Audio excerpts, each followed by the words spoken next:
Welcome, everybody.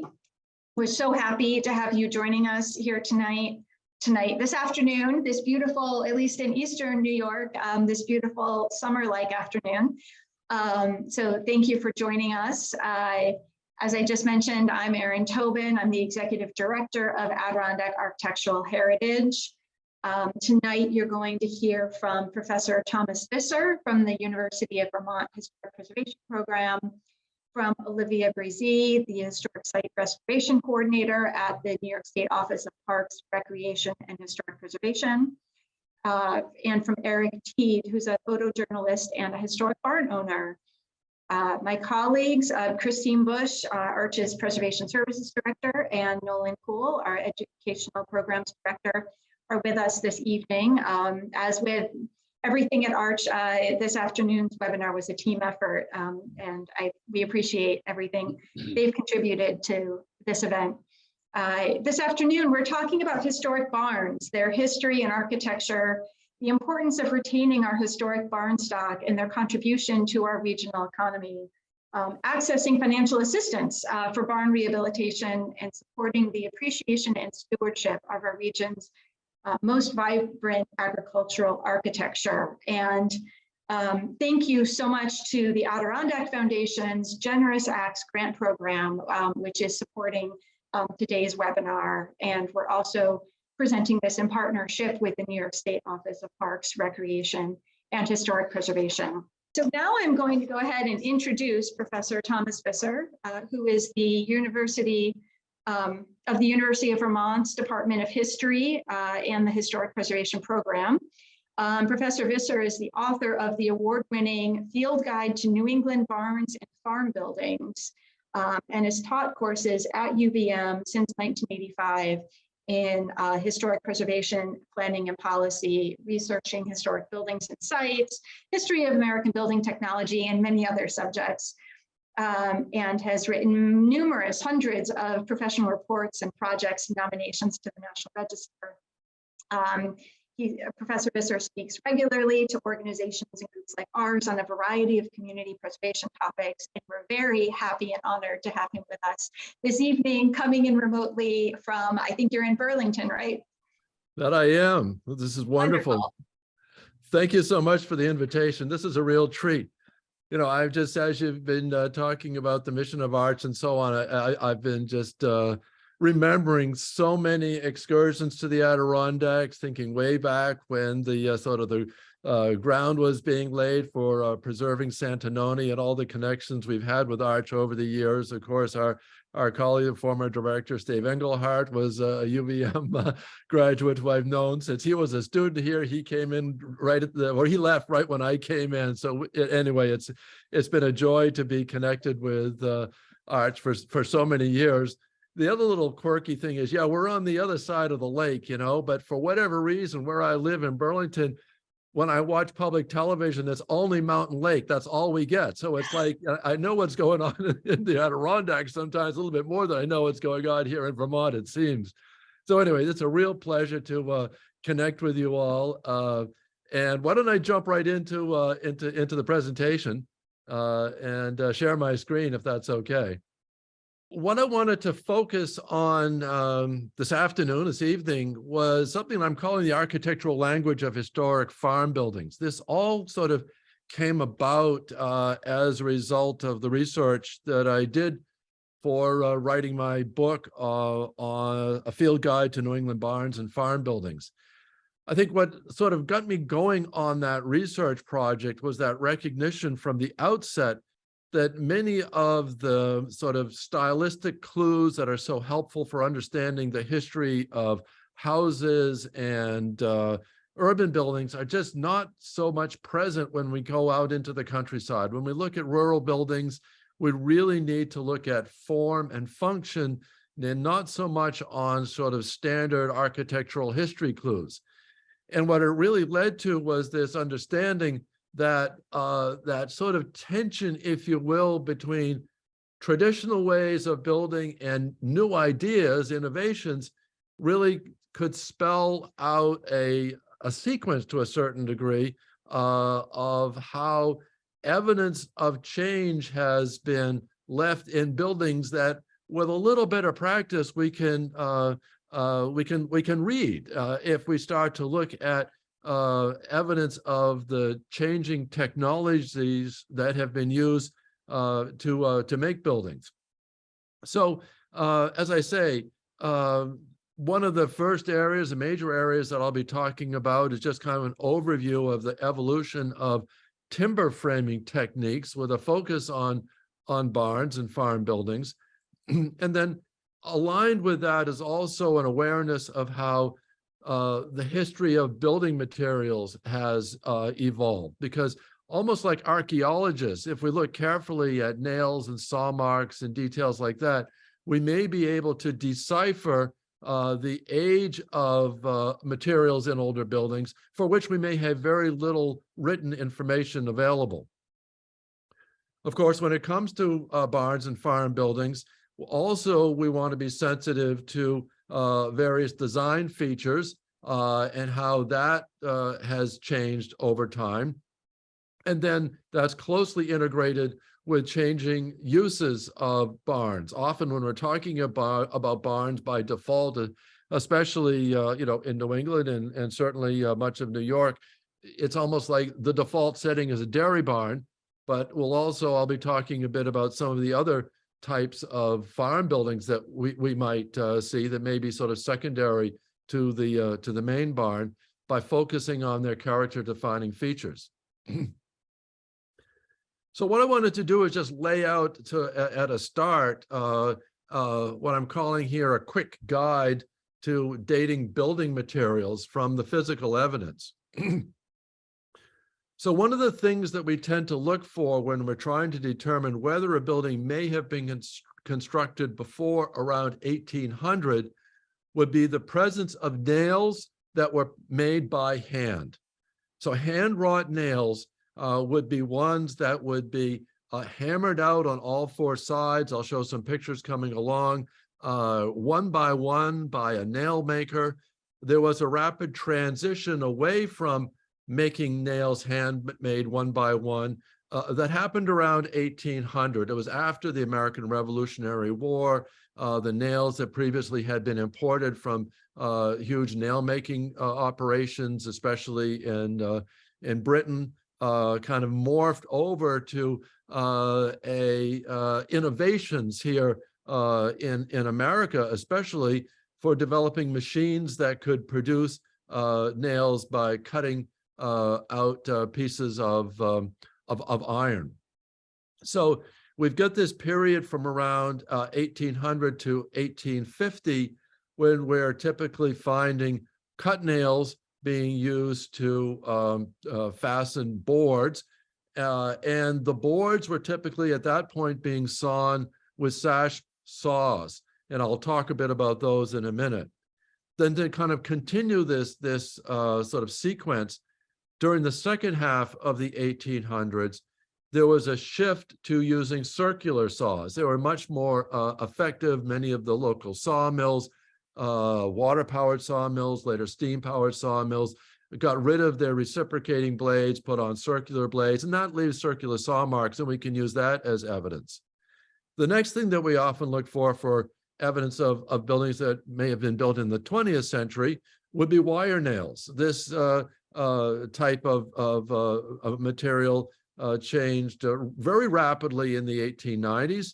And sure, we may find an example from the early 1900s where some wire nails were still being used. Even to this day, cut nails are still being used for flooring because they hold a little bit better. But again, these are some of these sort of physical clues that we may want to look for.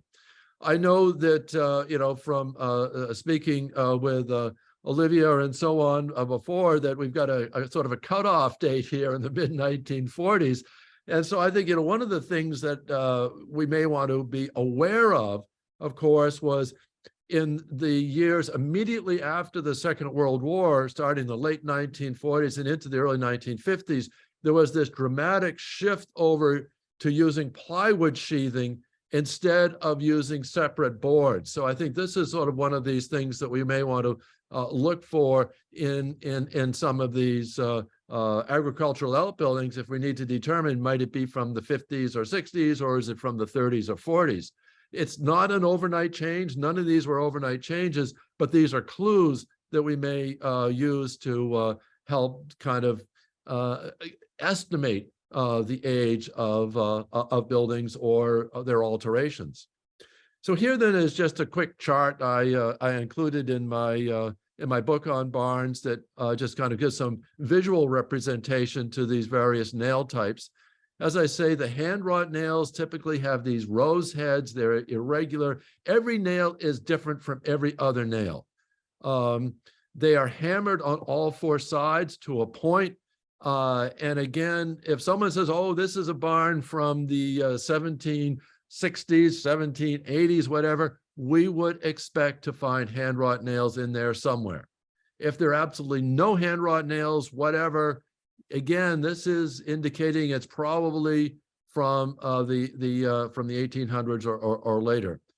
So the first type of cut nails are what we call type A cut nails. Basically, the machines were developed to take a plate of iron, a fairly brittle iron, and to have a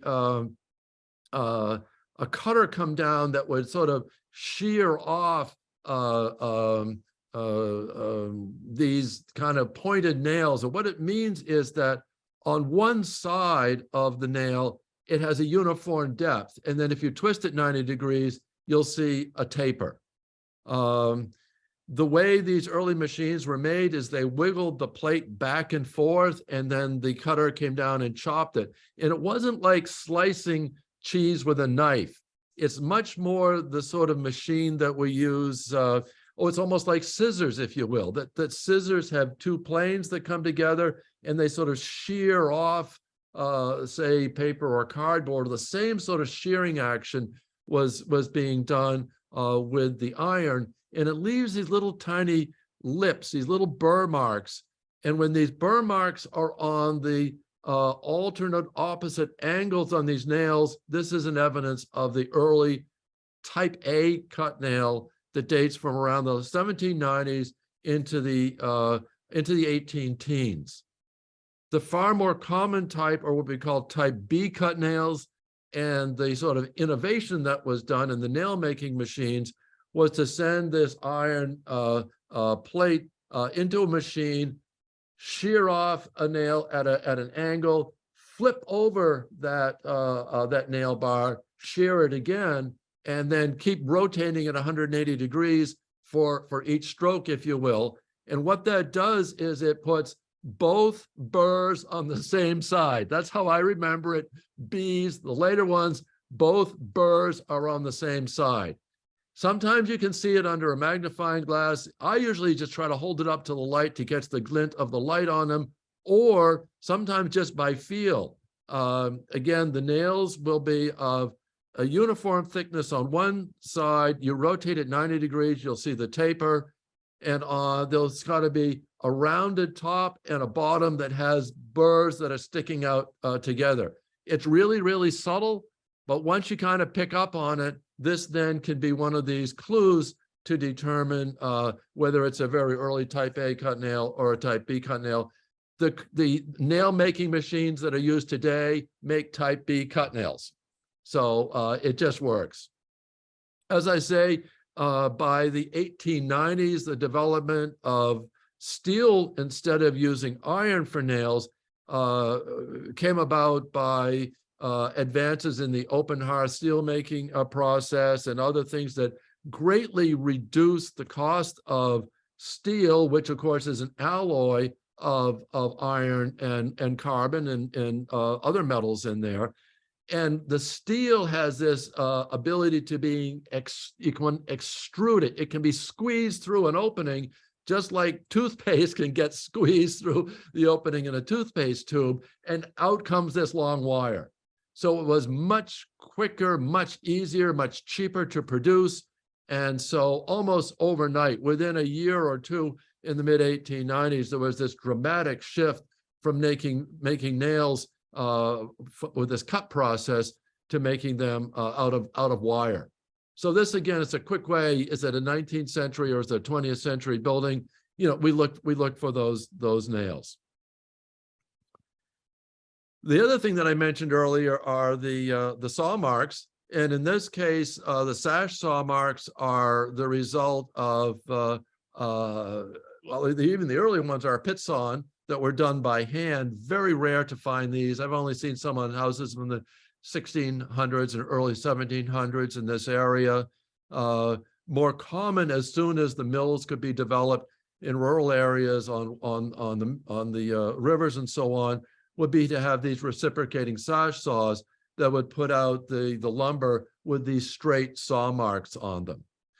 By the 1850s and 1860s, steel making had developed that made it possible to make larger diameter blades that then could be used for sawing logs much more efficiently to produce the large boards that would be needed for on barns and flooring and roofs and walls and so on.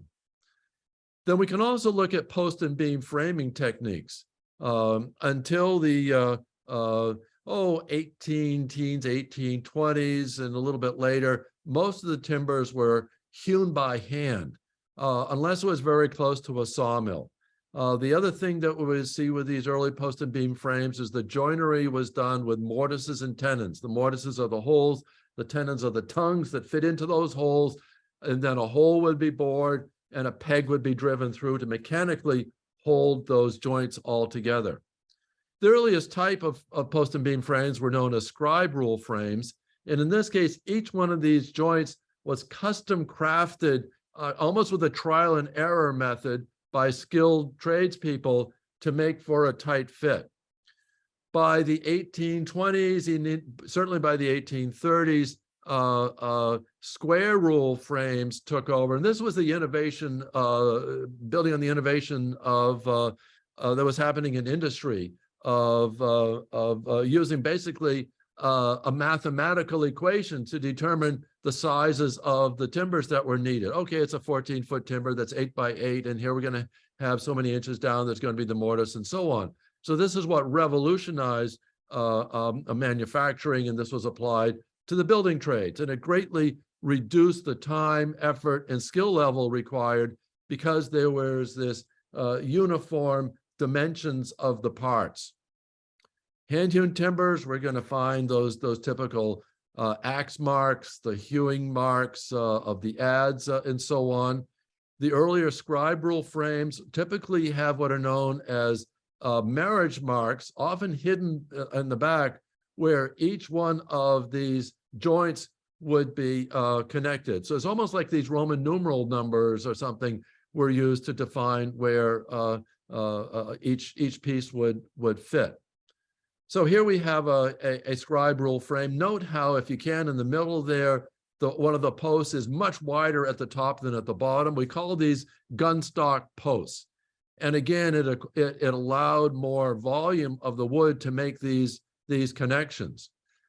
The square rule frame that I mentioned earlier, based on this concept of interchangeable parts, used notches frequently. You think about a hand-hewn timber, it's very regular. Nevertheless, where the joints would happen, the timber framers could snap a line, and then they could measure precise depths to make these connections. So if you note where these posts and beams are coming together, there are these very shallow notches that are there. And if one takes a tape or a ruler to this day, typically you're going to find that what is left of that timber may even come to the closest inch. They were basically using precision on the joinery and not worrying about, if you will, the randomness of the shape of the rest of the timber. So by looking at these various elements, the nails, the way it's framed, the design and so on, we may be able to estimate the approximate age of some of these buildings, especially these 19th century barns. After the mid 1800s, there continued to be the use of heavy timber frames, both for barns as well as for factory buildings, but they tend to be sawn timbers. They tend to have circular saw marks. By the late 1800s, early 20th century, we're seeing changes that were happening, especially due to risks of disease and so on, that led to reconfiguration of barns. Older barns were being put together, the economics were changing, and so we have these sort of hybrid barns that were kind of common. Into the early 20th century, then, we start to see what are known as engineered truss barns, and I'll show some examples of that. And then after the 1950s was really kind of the rise of the pole barn, especially for timber framing, or I'm sorry, for equipment sheds and so on. But we can look at the various uses of these barns to sort of get an idea of what would be the appropriate forms. One of the oldest, of course, in New York State, New Jersey, and some of the areas are the so-called Dutch barns. Indeed, these were designs that were brought over by people from the Low Countries who brought those traditions to the New World. These are typified by big doors on the gable ends. And, here we have another feature looking at the inside with these massive anchor beams, these horizontal anchor beams that sort of held together these vertical posts, and then the rest of the barn was kind of built around that. Very, very typical. But in much of New England and much of upstate New York, particularly, what we find to be the first kind of barns being built by European settlers were what we call typically English barns, because they're very much built on some of the English traditions. And these have these large doors on the eaves side. Typically, they measure about 30 feet by 40 feet. On one side, there would be a hay mow. The other side, there would be enough room, perhaps for a few cows or other animals. Here's a nice example that I kind of discovered recently in Clinton County. It's gone through a few changes, but it's what we could certainly call an English barn.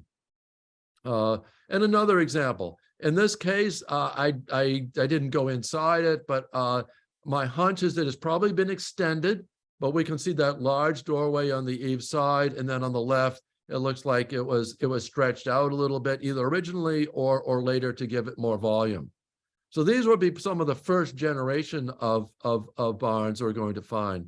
So the next innovation that happened, especially during the 1820s and 30s, is what's known as the side hill or bank barn. Now, this really does depend on the terrain. If everything is flat, there would have to be some kind of a ramp built up, but the whole idea was to put it on a raised foundation so that there would be space beneath the main barn floor, particularly for gathering manure and perhaps also for pigs to be kept, or for equipment or things like that.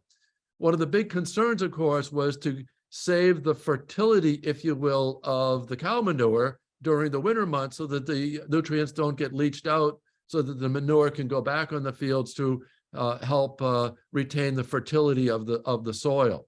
So this was one of these innovations that we see in the agricultural press of the mid-1800s that was being broadly discussed, if you will.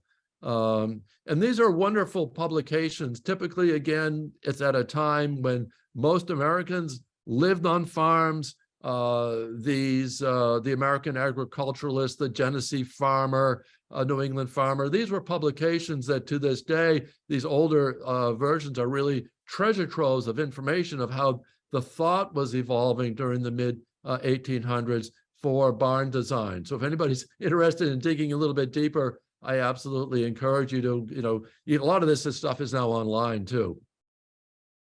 So one of the big sort of next steps was what we could call the gable front barns, and a couple Clinton County examples here of a bigger barn, whether it originally was gable front or whether it was modified.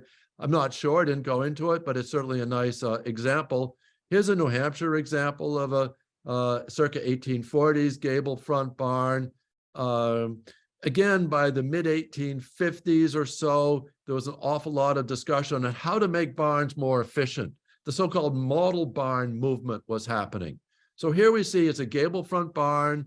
It's got a sliding door on it instead of a hinge door. It's got a transom light. It's got windows. It's got a cupola. It's got skylights. All of these things were being developed during this mid 1800s period. So again, a nice example of a gable front bank barn. This is from Rutland County, Vermont. Sliding doors, with this hardware that was being manufactured. And then the development of ventilators. The thought was that if the cows could be kept warmer during the winter, we wouldn't have to feed them as much. Therefore, we could increase the size of the herd given our acreage. Nevertheless, the first efforts to make so-called tight barns by putting board and battens up or putting shingles on the walls, led to this obnoxious, these fumes of you can imagine what it would be like in a very tight building with the ammonia fumes and everything else. So farmers recognized they needed to improve the ventilation. So the simplest ones were just putting up a wooden shaft and putting a ventilator on the roof. But by the 1880s and 1890s, as with so much else in the world, this became an object of ornamentation.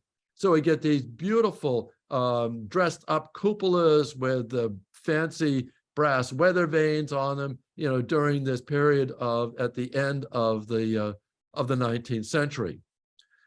Another type that was developing in the late 1800s was the so-called side gable barn. So putting a gable on the end to cover the entrance so the water wouldn't come crashing down or ice wouldn't come crashing down. So here's an example with these shallow porch-like structures. The farmer called it wharfing. When I talked to him, and this was in Georgia, Vermont, in Franklin County. Here's a New York example. It's almost a little covered bridge that's built on the side to get access up to that hayloft, and then the stables are down below. There have been some studies done for my own research on my barn book. I found there was kind of a concentration of these so-called high drive barns, basically in northern and western Vermont and extending over into the eastern townships of Quebec. Alan Noble, Richard Cleek wrote a book, the Old Barn Book, focusing on New York barns and in Pennsylvania, and found these high drive barns extending all the way into Ohio. So I'm sure there are more out there, and if any of you come across more examples, I'd love to hear about them. So, and again, this is kind of this, did it need to be this way? Not necessarily, but it was at a time when style mattered and people were really going to some lengths to demonstrate innovations and coming up with new ideas. Here's I guess this one is, 12-sided, if I'm not mistaken, on this example of Washington County, Vermont, with the high drive. Then just kind of moving it along here, sort of the next evolution was going into the 20th century. And it was this recognition that diseases, especially bovine tuberculosis, was being spread by the drying of the manure, and then the bacteria could be inhaled by another cow or get into the lungs, and then that was causing devastation across the board, as whole herds would have to be culled if there was a breakout. So one way to address the risk of disease was to shift the cow stables from a wooden floored situation to going onto a cement floor that could be kept wet to keep the manure from getting dry and dusty. And this, in essence, was being promoted by the milk buyers. It wasn't government mandate, but if a farmer wanted to sell the milk, they really had to shift to these ground level stables to minimize the risk of infection in the herds. So there was also a development on the part of agricultural design engineers at a lot of the state agricultural colleges in the Midwest during the early 20th century to come up with more efficient designs. And so we really come up with what we see are these gambrel roofed barns.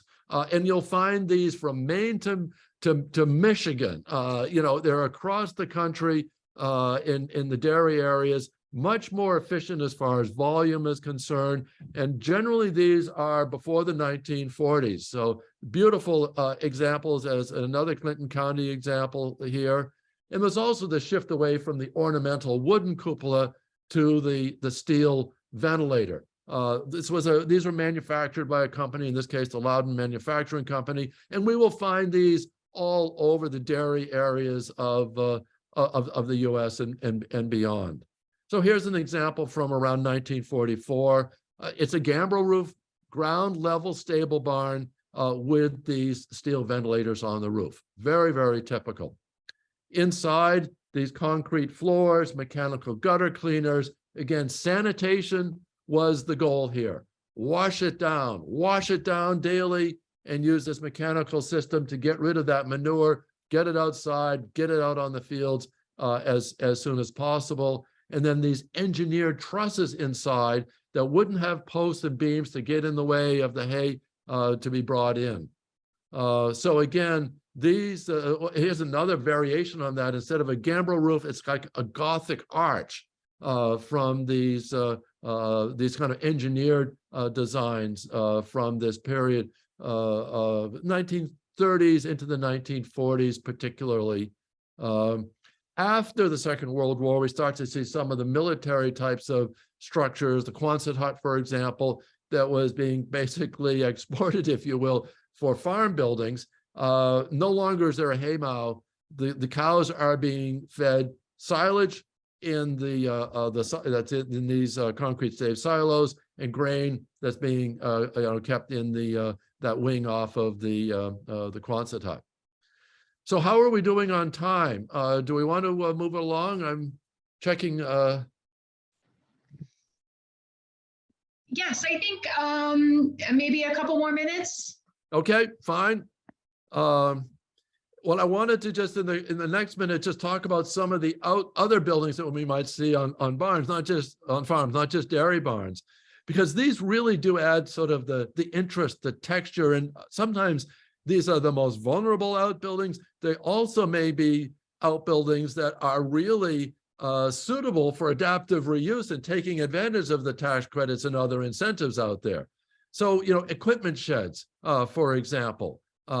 We typically find these large openings, maybe some smaller rooms on them. Horse stables and carriage barns. Once again, if whether it's on a farm, whether it's in a suburban area, even whether it's in a city. I mean, right here in Burlington, Vermont, right outside my window, we have a carriage house that was associated with the house where our history department is, and this has been restored, preserved by the university. Our students did the finishes analysis on it, and we were able to restore the color scheme back to the original colors of the 1870s from the physical evidence that we were able to find there. But also, just as one meanders around, this was, earlier this week, I took a bit of a tour through Clinton County, and gosh, you look in the back, whether it's in villages or whatever, and there are just some amazing examples of carriage houses and carriage barns in many, many villages, as well as in rural areas. Another type of outbuilding are granaries. Again, it's for storing grain and for feeding the animals, especially. Often these are smaller buildings, perhaps not always as well maintained as they would, and great candidates for adaptive reuse. Another type, maybe it's getting a little bit small for adaptive reuse, maybe except for a small studio or something, would be a corn crib, with a typical slanted sides. The whole history of silos, I've touched on this a little bit. The earliest types were deep in the ground. The whole idea was to allow the chopped up corn stalks to ferment by limiting the amount of oxygen in the air to come up with them, so that they would actually, the sugars would produce alcohol that would serve as a preservative. So one of the earliest types would be an interior silo, and this would be, again, from the 1880s. They were starting to be added within inside of some barns. By the 1890s, exterior silos started to be built. Here's kind of a squarish one with diagonal corners to try to keep the silage from rotting on the corners.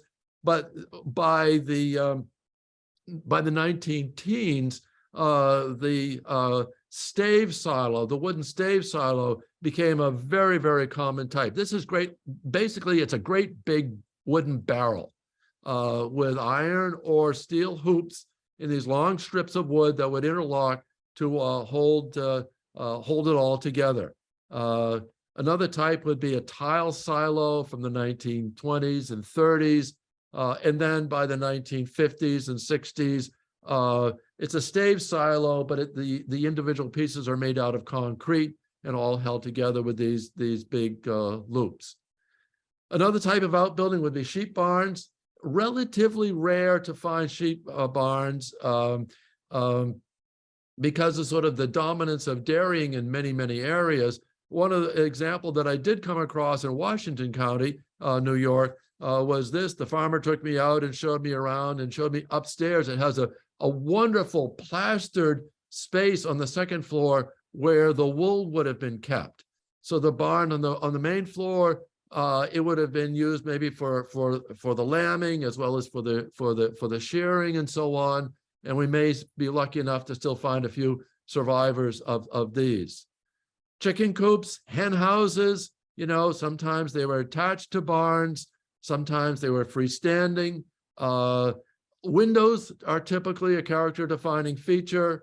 Lots of light coming in. Sometimes they were sort of scattered around to help minimize the spread of illnesses within a flock. By the 1930s, especially during the Depression years, the development of various pharmaceuticals was possible to increase the size of flocks. And then we start to get these larger, in this case, a 2-story poultry barn. This is in Maine, but I've seen them in Rhode Island. I'm sure there are plenty in New York State as well, as sort of the scale where we get into thousands and thousands of birds in some of these operations. I talked earlier about reconfigured barns, and I think this is sort of where some of this evidence, is helpful. In this case, it was 3 English barns from the 1830s that were pulled together around 1890 to make a larger dairy farm. And then kind of lastly, I wanted to sort of once again mention pole barns, typically using treated poles, the kind that would be used for utility poles to provide that structure, especially for equipment sheds and so on. And these really did become, shall we say, popularized after the Second World War. I'll argue they're historic, but they may not always be eligible for the current tax credits. As far as strategies, just to close here, what I'm kind of encouraging everyone to start, it starts with identification. What's out there? And that may involve some research, looking at the physical evidence, using at archives, trying to get a sense of what it is that this was used for, and to document it. The State Historic Preservation Office, of course, has done broad surveys in many areas, and so that may be a wonderful resource for you. Local preservation groups also may be doing documentation. And then, as a barn owner, what next? Assess the conditions and assess the risks. I really like to encourage people to look for evidence of active deterioration. And if need be, let that be the first focus. Is it possible to slow it down at least? Is it possible to stabilize it? Let's not necessarily jump to a reuse plan if we can stabilize it and at least buy some time through the stabilization. Keeping a tight roof is critically important. Keeping the structure from collapsing is the other thing that's important. So, these can be major investments, but absolutely necessary. And then to develop opportunities, think about new uses and so on, and let that be the basis for developing plans for the future for these outbuildings. Even if they're not going to be still used in agriculture, at least they'll be around to contribute to our understanding of the past and to contribute to the character of our communities. So again, thank you so much for the opportunity to chat, and I'll look forward to responding to questions when we get to that point in today's talk. Thank you so much, Professor Visser. That was fascinating, and the perfect entry into our next speaker, who's going to talk a little bit about, if you have a historic barn, how do I, and now you've talked about how to identify it and how to assess the issues. How might you pay for that, and what are what assistance is out there? And Olivia Brazee, our next speaker, is a historic site restoration coordinator at the Division for Historic Preservation in the Office of Parks, Recreation, and Historic Preservation. And you might know that office as the State Historic Preservation Office, or SHPO. Olivia conducts project reviews under Section 106 of the National Historic Preservation Act and the Section 1409 of the New York State Historic Preservation Act, reviewing applications for the Federal Historic Tax Credit Program, as well as she is the program administrator for the Barn Tax Credit Program, and came to the State Preservation Office from the New York City Landmarks Preservation Commission with a Master of Science in Historic Preservation from Columbia University. So thank you very much for joining us, and the floor is yours. Thank you so much, Erin, and thank you, Tom. That was really fantastic presentation you just gave. I want to thank AARCH and Erin for giving us the opportunity to talk about the Barn Tax Credit Program today. And you gave me an excellent introduction, so I don't need to elaborate on that. I should start sharing my screen though to get into my presentation. So this was just going to be my intro slide, but I'll just share this beautiful photo of you know, a New York State barn. I think it might have been in might be in Washington County actually. So to give you a little bit of background, our office has had a barn tax credit program since 1997. We also had a pretty short-lived barn grant program, but the funding for that ran out, unfortunately. And I should say that Vermont has a very wonderful barn grant program still active, and you know, my hat is off to Vermont for still making that happen. But what we have here in New York State is the barn tax credit program. That's you know, what we're doing right now, and that's the best we can do. We had that program, as I said, from 1997 to basically 2018. So I'll spare you all the minutia, but because of a change in the federal tax code, that sort of had a trickle-down effect to it changed our barn tax credit law at the state level, and it made the barn tax credit program available only to barns listed in the state and national registers of historic places. And as you can imagine, that's a very tiny fraction of all barns in New York State, those that are listed. So we recognize that you know, that limitation on the program was, you know, going to be a problem, and we began working to reinstate a new barn tax credit program. And we had the leadership of State Senator Michelle Hinchy and State Assembly Member Dee Dee Barrett, who led the charge to reintroduce introduce new legislation for a new barn tax credit program. As these things do, it took a little bit longer than we might have hoped, but we finally got our new barn tax credit law December of last year. We rolled out the program in May. And so the long and the short of this is that it really provided us a kind of an unexpected opportunity to look at our barn tax credit program and to see, you know, how can we make it better. It's still a 25% income tax credit against New York State income tax, but the new program is, we hope, more accessible to more people than it had been previously. And it also had this sort of kind of disappearance of the program, and then reappearance had the effect of giving us another opportunity, or a big opportunity, to promote the program. And so there's been a lot more awareness about the program since we rolled it out in May. And so I should note that every 5 years we kind of create a statewide preservation plan, and one of the goals of our current preservation plan is to provide effective financial tools for rural and agricultural buildings, which this barn tax credit does, we hope.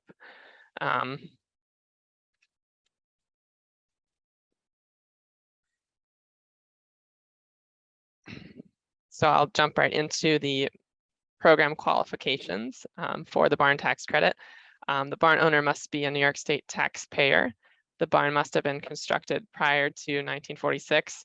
And a side note, I'm happy that we got that date more or less right, according to It's very erudite presentation. we were consulting our historians on staff, and we decided that 1946 made sense as a cutoff date. And I'm glad we weren't terribly wrong about that. So in order to cover barns that the odd barn that might have been constructed after 1945, but is historic, that third bullet talks about barns that may be listed, already listed in the state and national registers and considered contributing that, happen to post-date, World War II. So those barns are qualifying for the program, or any barn at all that was built before 1946. So the definition of barn is basically just it had to have been originally used as an agricultural facility or for agricultural related purposes. Your project amount must be at least $5,000. And you can't be converting the barn into a residence. And there is also a 5-year look back period. So if you've already done work on your barn, you can still potentially claim the tax credit on that work that you already did within the last 5 years. And the work that you do can't materially alter the historic appearance of the barn. And that's a pretty flexible kind of goal, kind of guideline, I guess. And we do not use the Secretary of the Interior standards for rehabilitation, unlike all of our other tax credit programs. So this is, one of the ways in which this program, we hope, is more accessible to more people. So here I'll just show the application form for the barn tax credit program. It's almost exactly the same as our application form for our historic homeownership program, homeowner tax credit program. So it might look familiar to anybody who's got a historic home and has applied for the tax credit. It basically just asks you to verify that you meet the program qualifications. It asks for your, contact info, the location of the barn, photos, of course. The key is photos of the barn before you did the work, and then photos of the barn after you have done the work. A lot of people have asked, oh, well, how do I, do I need to submit documentation of the date of my barn? That's not a requirement. Typically, photos are going to be sufficient for us to date the barn. And if we have, any questions about the date of the barn, we will work with the barn owner to, do the research necessary to determine the date. Here's a picture of the Part 3 application form. So that's the part of the application that you submit once you've completed the project. If you've already done the work and you're going to apply to claim the credit, retroactively, you can just submit everything, all parts of the application all at once, Part 1, 2, and 3. And you only need to fill out the description of work in the Part 3 form. And the first tax year that the barn tax credit program is available for is this year, 2022. So people have been applying, and they will go to file, when they go to file their 2022 taxes, early in 2023, that's when they'll file to claim the barn tax credit. We also have an instruction sheet and, on how to fill out the application. And this instruction sheet also has a list of what we consider qualifying rehabilitation expenditures, things you might expect like roof replacement, foundation repair, cabling, and then a list of non-qualifying rehabilitation expenditures, sort of interior fixtures, site work around the barn that's not related to the function of the barn itself, or drainage, signage, lighting, things like that. We also have a frequently asked questions sheet that's on our website to help people, hopefully help people figure out if they can qualify for the program.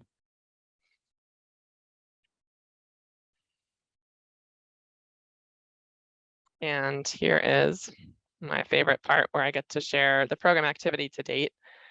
We've had, since we rolled out the new program in May this year, we've had about 50 applications.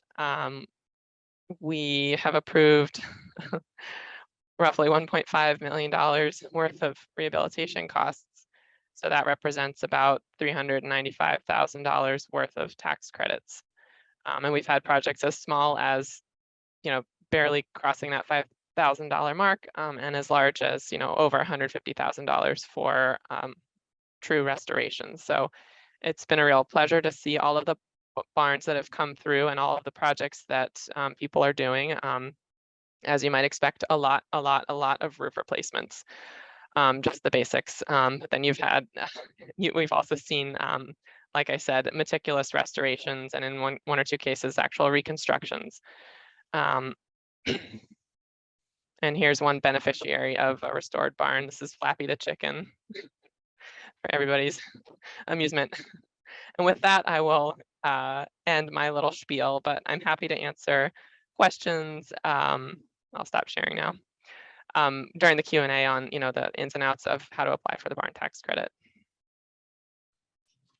Thank you so much, Olivia. That was great. And it's very exciting that we have this renewed barn tax credit program. I think it's a great thing in recognition of our state's agricultural resources, and especially, well, everywhere, but I can say here in the North Country, barns are a center of the community. They're a center of community life, and they're so important in myriad of ways. Our next speaker is Eric Teed. Eric is a photographer and writer in New Russia here in the Adirondacks. He worked as a helper with timber framer Jack Van Wee to restore his 19th century barn in 2020, and then a sister barn nearby last year in 2021, documenting both projects and photos with a piece in the Adirondack Explorer about the restorations. And Eric's going to talk about restoring a barn from his own owner's perspective, and to give a little bit of a sense of what it's like. You own a barn and it needs work. What do you do? So Eric will talk about it from the experiential perspective. Welcome, Eric. Thank you. Thanks, Erin. Thank you very much. Yeah, the article, by the way, in the Adirondack Explorer, for anyone who's interested, is, I am told by my editor, to be in the next published issue. So we'll include some of the photographs that I'll show here today, and also some details of restoration of my barn and its sister barn down the road. Well, here is the barn that my wife and I bought in 2000 here in New Russia, New York. We are in a little valley that was referred to as the Pleasant Valley,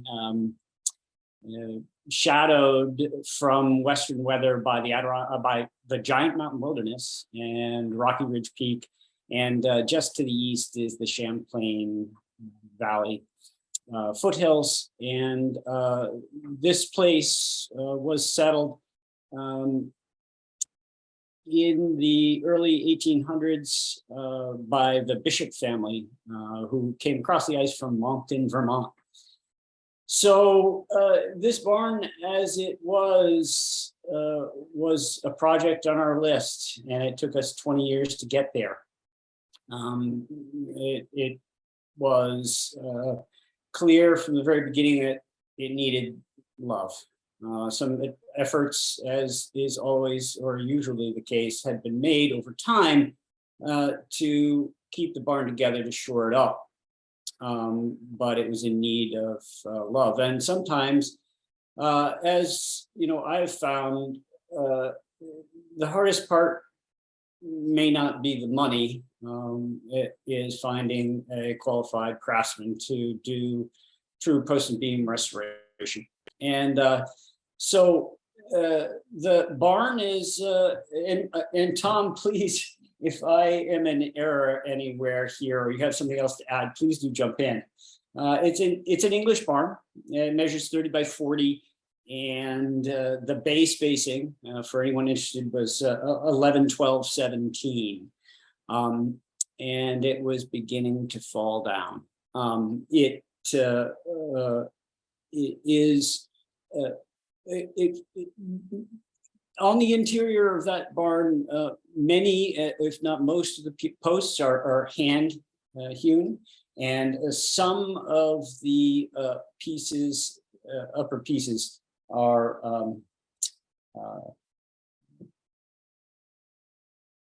sash saw cut. So finally in 2020, enter Jack Van Wee, a local friend who had been working his way through and trying to find a career, and had been most recently working with a timber framer in Vermont, and also Steve Amstutz, who is a legend, 30 years in the business of post and beam, and has a lot of experience with barns here in the Adirondacks. So we started to look. At what we might have, and you know, there was a lot of rot in here. Though we begin to see some of the features of the barn that Steve Amstutz was very excited by when he came to look at the barn and consult with Jack. Here we see these channel cuts in the tie beam. We'll be able to see that a little later on as well. It was they went to great pains to create a channel to receive the siding boards. So accomplishing three things at once, then now the boards were easier to put up as you slide them up and notch them into that channel, and fewer nails were needed. Nails were expensive, and it made a nice water detail. So first step was raising the barn, and of course involves quite a lot of staging, and we looked into, just for anyone who's interested, we looked into a professional house moving company coming in and using their system and the cost benefit. And in this case, it was more cost effective, and plus Jack just wanted to do it. And again, I'm serving here as very unskilled labor, just to be clear. This is all Jack. And his father, Glenn, in town, who was in construction for over 30 years, consulting here about the raising of the barn. More photos of that process. Barn going up slowly, reinforced all around, cribbing. It's pretty exciting process. Here you can see one of the original tenons on one of the posts that was not rotted. And I desperately would have loved to save this bit of the historic fabric of this barn. But because we found rot at so many other places, we determined the best course of action was to find the shortest of the posts, cut everything else to that length, and form new tenons. So lost a little bit of historic fabric for the overall goal. Here again, you can see the second post that still had an original tenon. New timbers cut and milled fairly locally, formed a new foundation for the barn. It's not going anywhere. That was the first thought. Here, this is a bit unnecessary, but initially we thought we would preserve the north side of the barn, the sill plate, the sill along the north side of the barn, but later decided not to. We happen to have two shorter lengths of material for that purpose. So here Jack just used a little flourish to join those two pieces to be used as sill on the north side. Sadly, and you know, I think you'll find this, unless you very carefully uncover every place where you can find rot in your barn, once you get into the construction process, you will find more. And here, sadly, we found that this purlin plate was completely rotted and needed to be replaced. Here, Jack just copied exactly how it was done. He says it's just math, but it looks like a bit of magic to me. Copying all of the joinery. And here again, we didn't have any kind of a lift. And so when we replaced that side, we did it with shorter pieces, and here using traditional joinery to put them together. And then you can see also here the scarf in the here, the scarf in the pardon me, the rafters. The rafter tails were rotted out on many of these. And so, you can see here Jack cutting the receiving end of that, and those rafter tail scarves are held in tension by pounding them in place with a large wooden mallet that Jack calls a beat-all. Pretty interesting. So here we found the end of a post and the end of a beam to be rotted in both on both pieces as they join.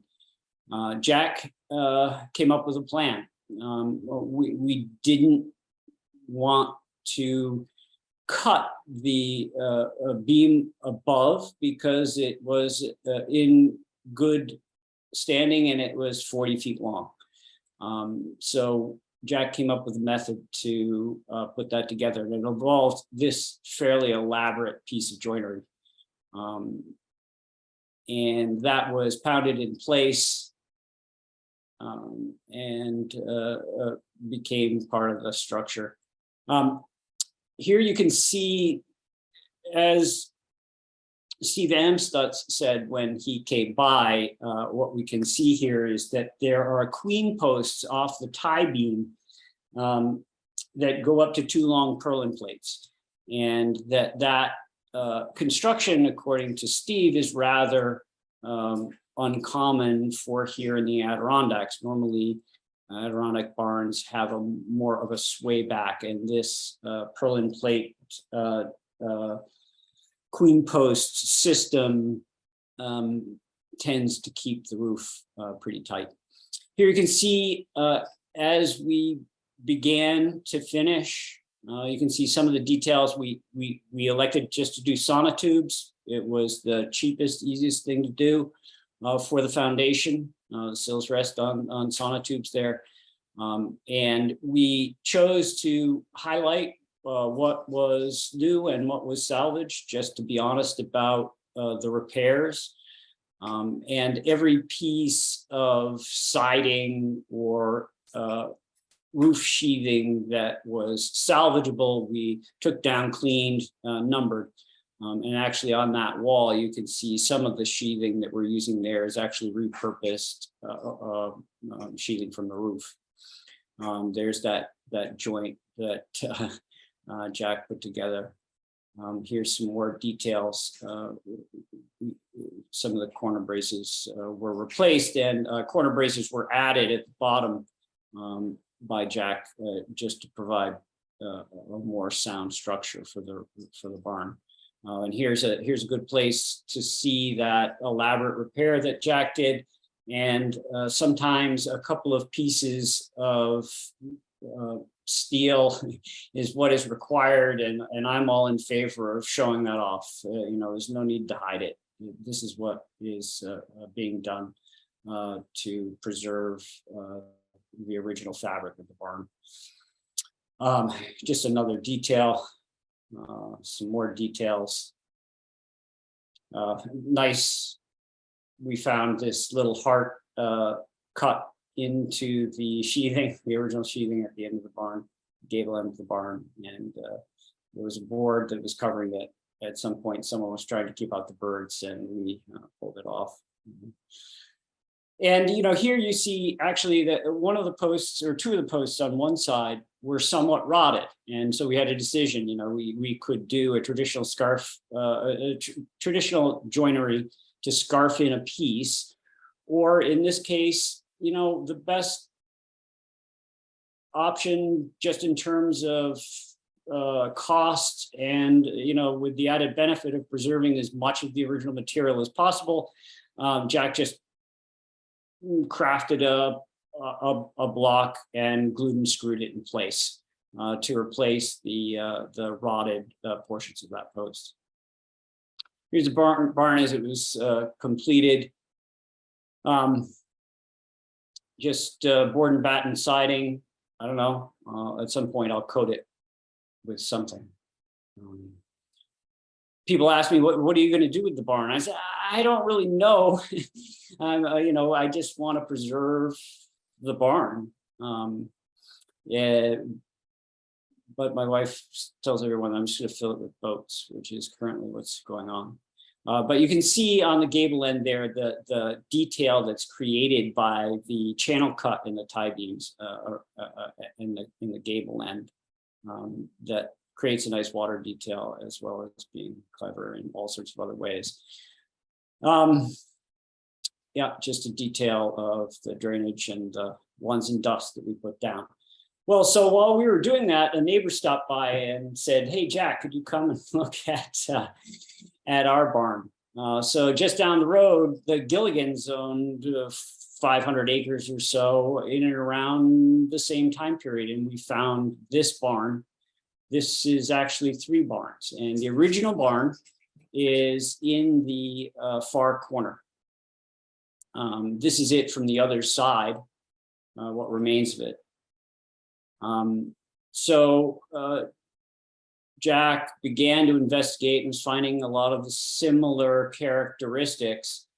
And sure enough, with a tape measure and a quick look around, he was able to determine that, in fact, the barn was built by the same hands as mine. It was the same in every way.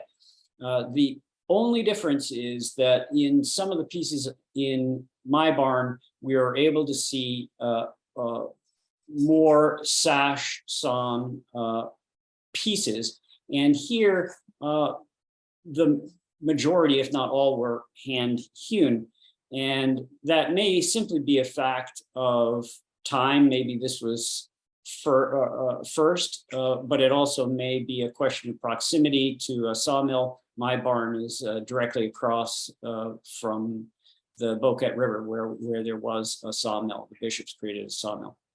Here you can see the original barn is on the left, and it was joined, if you look there, with bolts to the barns that came after it. Here, the barn before construction begins. So yeah, at this point now, Jack had acquired this lull, this telehandler, which is going to prove invaluable, because Jack informed the homeowner that, yeah, it's a great barn, but this one would need to be disassembled.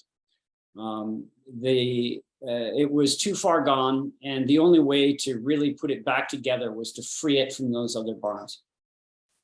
So Jack set about to completely disassemble the barn. Here you see a great example of stones melting wood. The homeowner was just beside herself as this began to come together.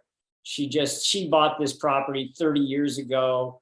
Always envisioned, largely because she fell in love with the barns, and always envisioned that maybe it could be a space for her husband, who's a musician. Some symbols and markings we're always looking for. What this means, I don't know. Some Dutch symbol is the best that I've got out of it, perhaps to ward off evil. Tom, maybe you know something about that. But the telehandler at work, everything is carefully disassembled. Rafters come off. Of course, it's the job of more than one when you get into disassembling a barn. Here, Jack applying what he calls careful force. Popping the pins, the beams, posts and beams apart, trying to put it all together. And again, the lull makes it work. And here again, you know, the mandate from the homeowner was save as much historic material as possible. So every post, every beam that had more than half or a third, even in some cases, I think, of historic material together, Jack scarfed with traditional joinery. Takes a lot of work. So, you know, a new foundation was set, new sills were put in place, and the intention here was to put a floor in. Then all of the pieces were reassembled and stood up. Here again, the homeowner, I think I've caught her in tears more than once. Putting the barn back together. You know, it's pretty tricky. You know, you've got to get those knee braces in place as the beam comes down and get them pegged. So there were a few hands on deck for that process. Some of the original detail. And finally putting up those queen posts for the purlin plates. Rafters go in, screws are used, you know. At first I thought, well, do we need screws? Screws are good. Puts it together. Here, the finished barn, Jack salvaged some windows and built the doors and stairway in, and you'll see here some of the details as well as a floor. Just incredible work. So carefully put together. Mandor. You know, incredible preservation. You see here, he's only used the top of that particular post. The rest of the beam, the rest of that timber was rotted. A little patch. Just a couple of the details, you know, put together these windows, but done in such a way that they're simple but effective frames, and really came out nice. The Gilligan barn. Here's another look. He was able to put together some weather detail around that opening that will make it nice. So yeah, so that's me. That's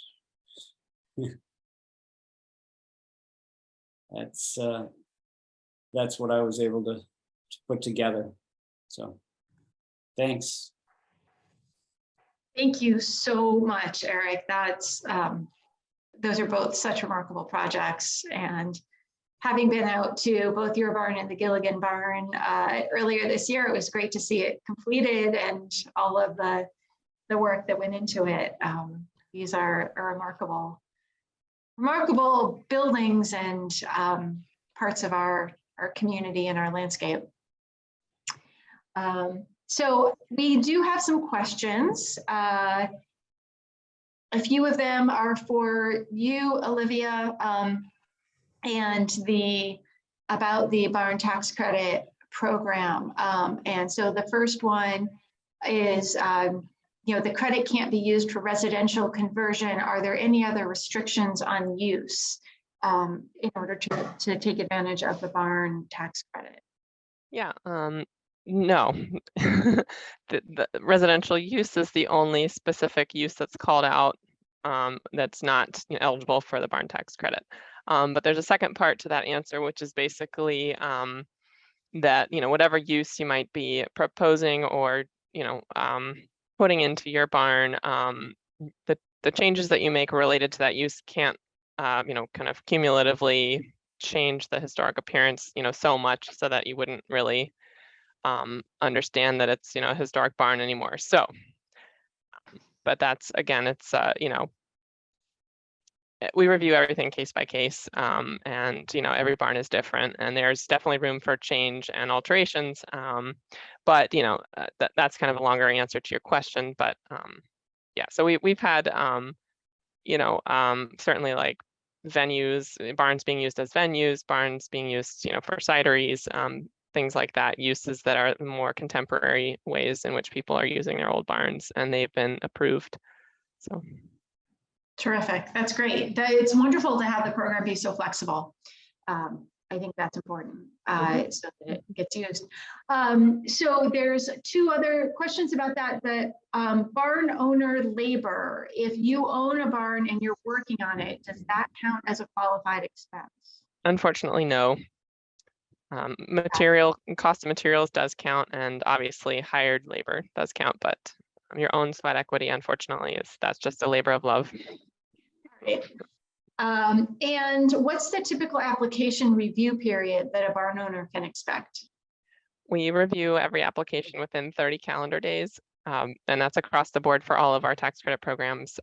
But we typically have been doing the barn tax credit reviews in 2 weeks or less, so that's a pretty quick turnaround. That's amazing. And we just got another follow-up to that residential conversion about wondering, is that why residential conversions aren't allowed because they change the character too much?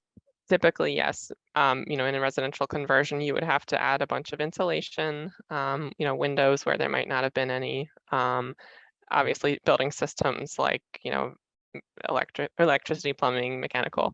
So all of those things would, typically, change the appearance of the barn such that you wouldn't, particularly in the interior of the barn where, exposed structure and exposed sheathing materials was always the tradition and the character defining, sense of a barn. So that's the reason. Yeah. Okay. And there is a question which I think I could probably answer, but you should, that defining the barn tax credit, this is a New York State income tax credit? Yes, okay. Yes, it's a credit against income tax, New York State income tax, yeah. Mm-hmm. Yes, so property taxes are assessed locally, and so the state historic tax credit programs are against the state income tax, not your local correct. tax.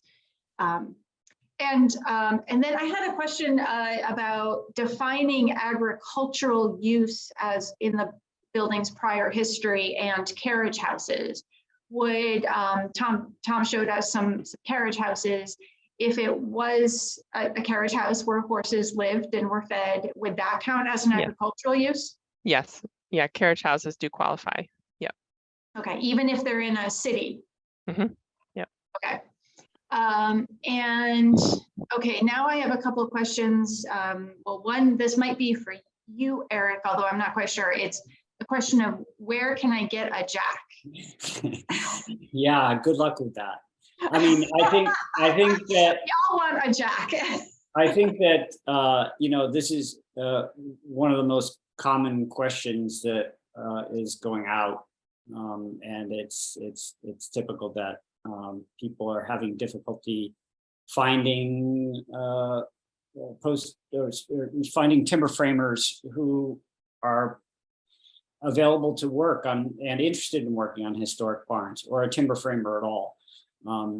So yeah, it's tough. I'll post here in the chat Jack's website. One of the strategies that Jack is hoping to do and has done some already is consultation.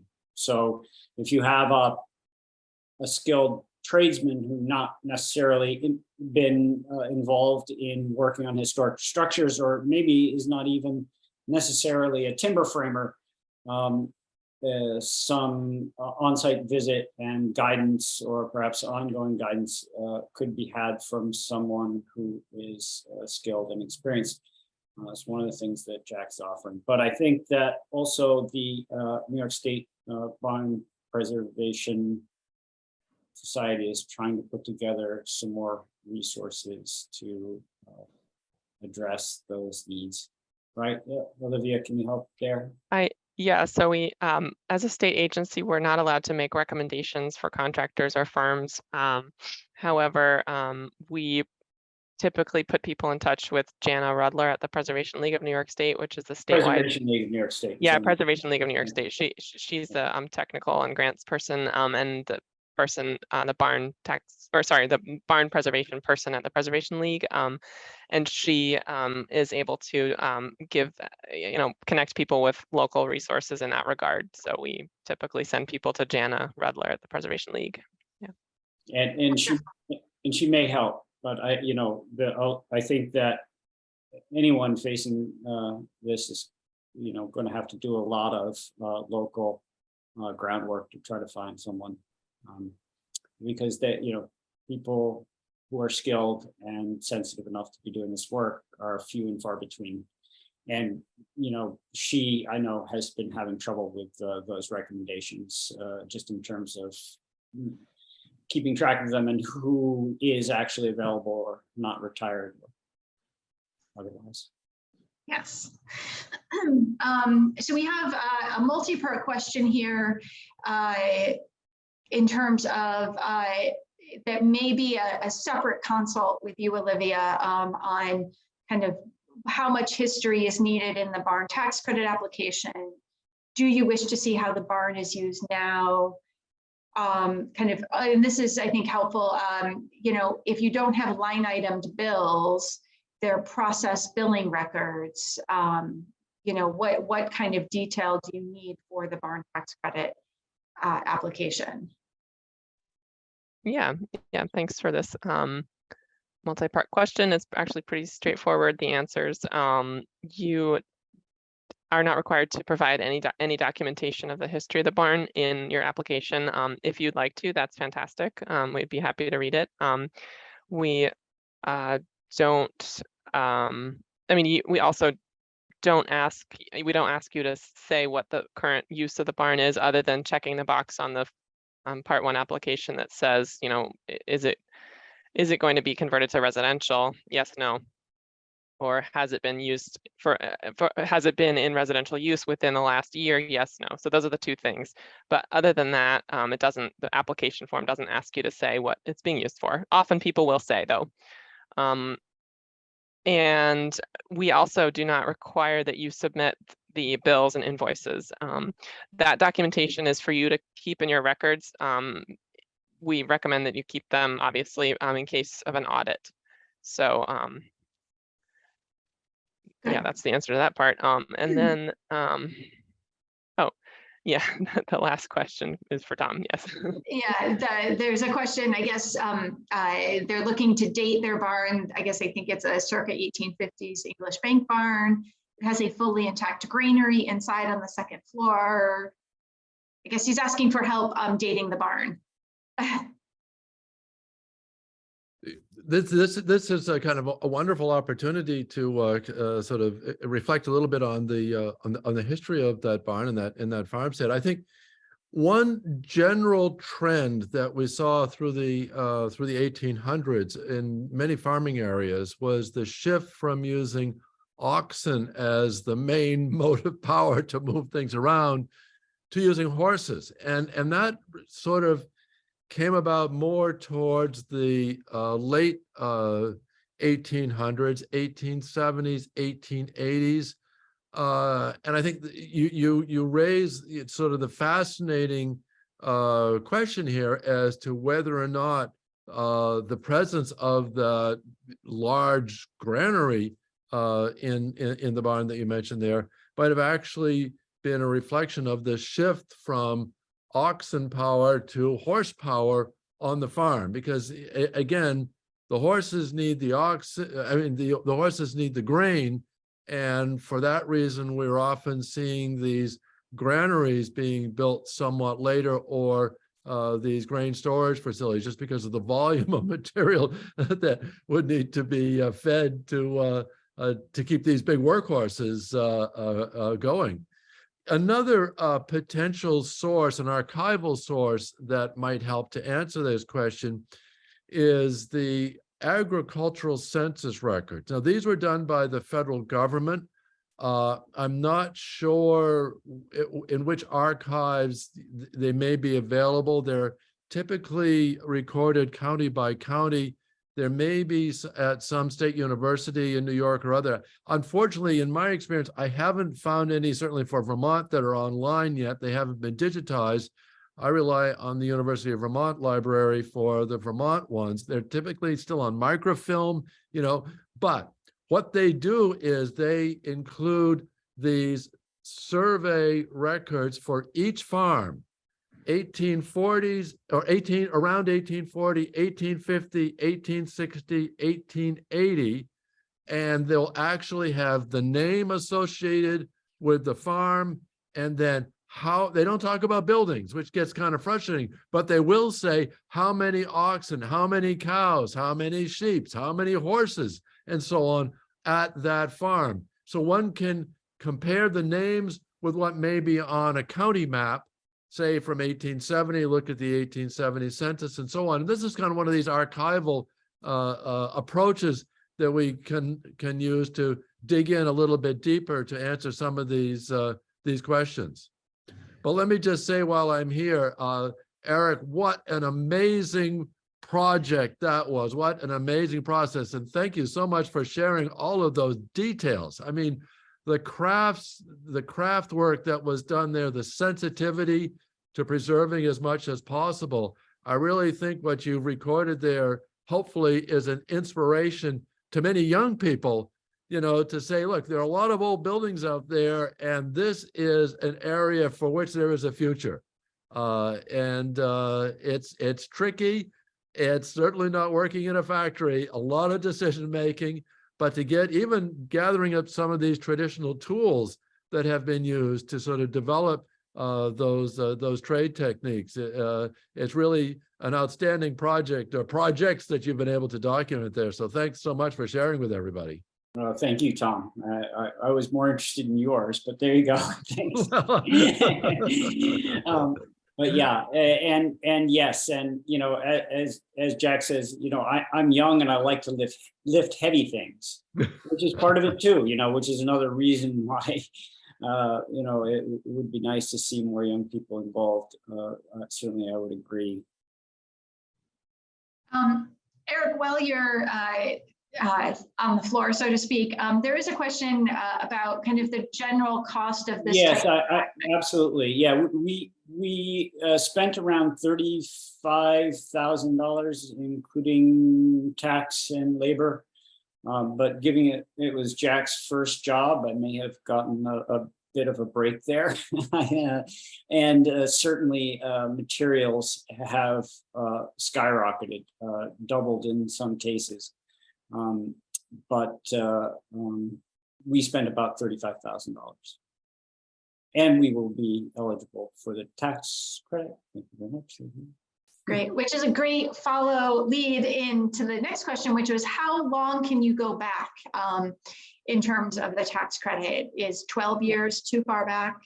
Unfortunately, it's too far back. It's a 5-year look back. So we're talking, is that 2017, basically? Yeah. There's a question, I think I'm reading it, that it's, can you get historic designation through old photos? Which also kind of relates to placing barns or buildings on the National Register. So I think this is our historic photos a way of dating a building, and then kind of how hard is it to get barns on the National Register? And are these barns? I don't know if your barns, Eric, or the Gilligan barns are on the National Register. I don't think so. No, they are not. But I'd be interested to talk to you, Aaron, at some point as to whether some kinds of historic designations would make sense. It'd be nice to do if they qualify, certainly. Yeah, I can speak to a little bit about the question about getting a barn listed in the National Register. I should clarify, I'm not the National Register staff in our office, but I work closely with them. But typically, when looking at a farm property, the entire property would need to be listed in the National Register, and it would need to retain integrity to its historic period. So that would typically mean that it would need to have the farmhouse intact and most of the original acreage intact, and not, you know, if there are any other historic outbuildings, those would need to retain integrity.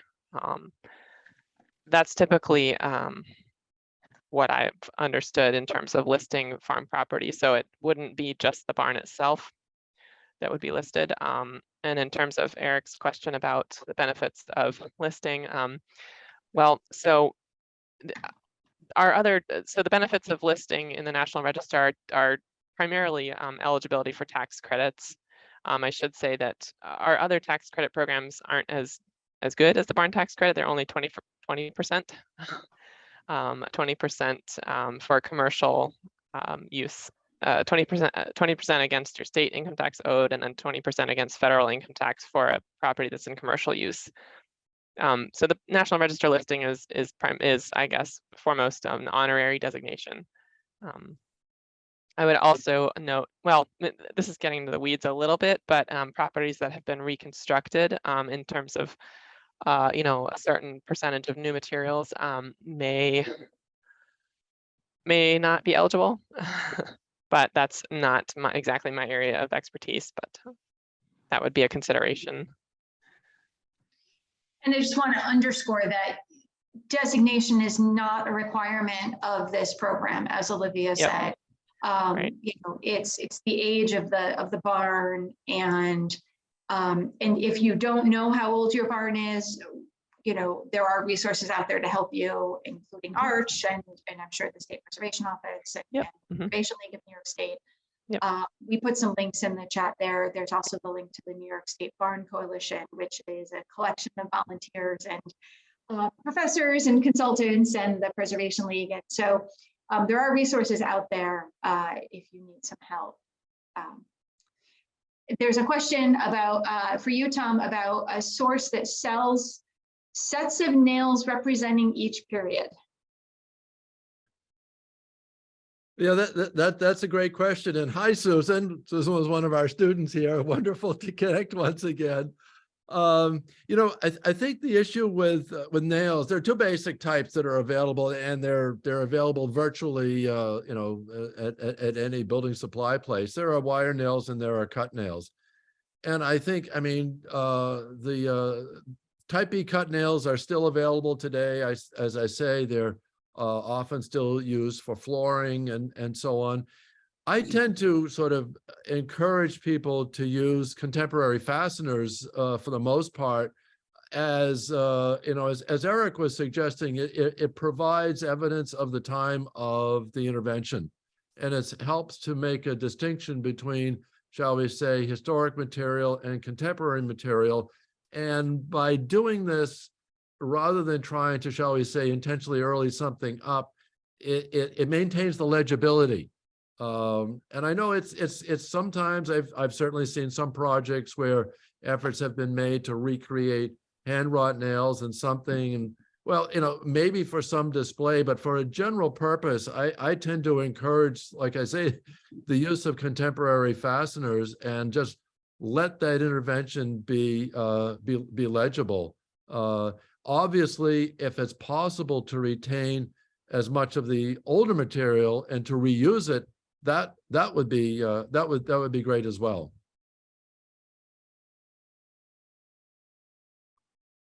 Yeah, I would just add that we chose not to reuse any old fasteners. We did choose to try to maintain as much of the sheathing as well as the other parts of the building as possible. In our house, we have done quite a lot with reusing the nails that were here. And it was done, you know, primarily for aesthetic purposes. But I would agree with Tom, and just in that, I think it's nice to be honest and to honor the crafts people that came before. You know, as Jack says, you know, he's just continually amazed at the craftsmanship and the building made it this far, and my job is to try to make it last to the next guy, for the next 100 years. And I think that modern fasteners and the like provide a better chance that that historic material gets preserved if the building is neglected in the decades to come. Terrific. That's great, and it's good to accentuate that point, and then perhaps we can find historic nails for teaching and other uses, not to put into barns, but to be used as Tom did, to illustrate, how they were used in historic building technology. I don't see any more questions to the audience. If you have any additional questions, we have a little bit of time left, but so I guess type in now and let us know. Oh yes, Tom. Well, I just thought I might want to follow up on some of the questions about eligibility and National Register and so on. And this is certainly one of these challenges, conundrums, whatever you want to call it, that we're facing in Vermont, we're facing in many other states. I've had the opportunity to work with the Michigan Barn Preservation Network on a number of projects over the years and others. And I think where it sort of leads to some discussion in this whole realm of preservation planning. And Olivia, I'm just sort of sharing this with you so you can share it with your staff, and we can think out of the box a little bit, perhaps, in some of these things, is to look at this as the question whether this concept of the, quote, multiple property nomination form may be somewhat applicable for farm buildings. And I think this is going to be a call from the National Park Service. It's going to be a call from state preservation offices, but it's basically saying, what happens when we have a beautifully preserved barn, but the historic house is gone? Does that mean that we can just look the other way and let it go? What can we use for incentives to do it? And one way is to look at that barn within the context of a broader group, a broader historical group. Is it on the county level? Is it something else? So, I mean, we've done this somewhat. We did this in Burlington, looking at different types of neighborhood stores, for example, that were not could not be part of a historic district, were not individually eligible, but as contributors to this multiple property nomination form. Anyway, it's kind of a way to think about that. And another thing that we've been trying to do here is to do a statewide barn census, and some other states have been doing that as well. I mean, Michigan's been taking the lead on that. And I think there's been quite a bit of talk over the years. I've had, chats with a good number of people in New York State also over the years about, kind of celebrating and recording and sharing this information with the public. But I look forward to your thoughts and observations on this, Olivia. Yeah, it's an excellent point, Tom, about the multiple property nomination. As to a statewide survey, I don't believe our office has undertaken a statewide survey of barns. I do know that every single barn tax credit application I've gotten since May, that's about 50 of applications, 50 barns, give or take. None of them have been looked at before by our office. Well, that's not true. I should say maybe like 5 of them have already been surveyed in some form, and 1 or 2 of them were already listed. But so the point is that the great, sort of huge proportion of barns in New York State are unprotected and unrecognized, and I think that clearly a very threatened resource. And I'd be curious, what the National Park Service would say about that type of a project. And certainly first, I would bring it to my colleagues at SHPO and National Register, in the National Register unit. I don't have the expertise on the multiple property nominations. I think my only familiarity with it is public housing complexes. And then there's also another question about, are more pictures better for the purposes of the application? Yeah, that's a really good question. Yeah, there's almost never such a thing as too many pictures. So the more pictures, the better, yes. And I want to note and acknowledge the confusion on our instruction sheet, where the first page has the bullet points of the eligibility for the program. It is confusing, and we're going to change that sheet, because it says basically, you know, in order to qualify, the barn has to have been built before 1946, or right below that, must be listed in the state national register and contributing. So a lot of people miss that or, and there's been some confusion coming out before. So we're going to change that. We're just going to take out the part about state and national register listing, and that's only for barns that happen to post date 1945, which are few and far between. So hopefully that we will change that form on our website. It'll hopefully be more clear going forward that, as Aaron has said, it's not, you don't have to have a listed barn. It just has to have been built before 1946. Any last thoughts from our panelists? Well, I'll just add that you know, doing the barn for me was extraordinarily rewarding, and for both my wife and I, the outcome, feeling as though we've done something to preserve a little piece of history here in our corner of the world, and also now have you know, a beautiful and functional building. It's I think for us, you know, and I think for most people, the decision as to whether or not to spend limited resources restoring, you know, a barn on the property when so many other things need our attention, probably as homeowners, is a difficult one. But I just, from my experience, really one of the most worthwhile projects that we have done. Just very gratifying. Thank you. You know, along the way, I think when you were when Eric was talking about some questions about use, I just want to sort of build on that a little bit. And you know, I'm often asked that question. Well, you know, why should we save the barn if we don't have a use for it? And I often come back with this kind of the comment. I said, well, you know, almost every old barn that I have visited has been in use. And the reality is that often they are being used for storage. And this is what they were built for the most part. They were storage facilities. And I don't know, I almost, did I catch the glint of a canoe there, Eric, in one of those barns? You know, I mean, yeah, I have six in there currently. Oh, well. So there you go. You know, I mean, how these buildings can really enrich our lives in many, many ways that is very, very broad. And you know, whether it's you know, gardening equipment or the ladder or you name it, it won't take long. It won't take long to you know, for that barn to be used after it's been fixed up. That's for sure. Excellent point. Well, I want to say thank you again to Tom and Olivia and Eric for your time this afternoon, rapidly becoming evening.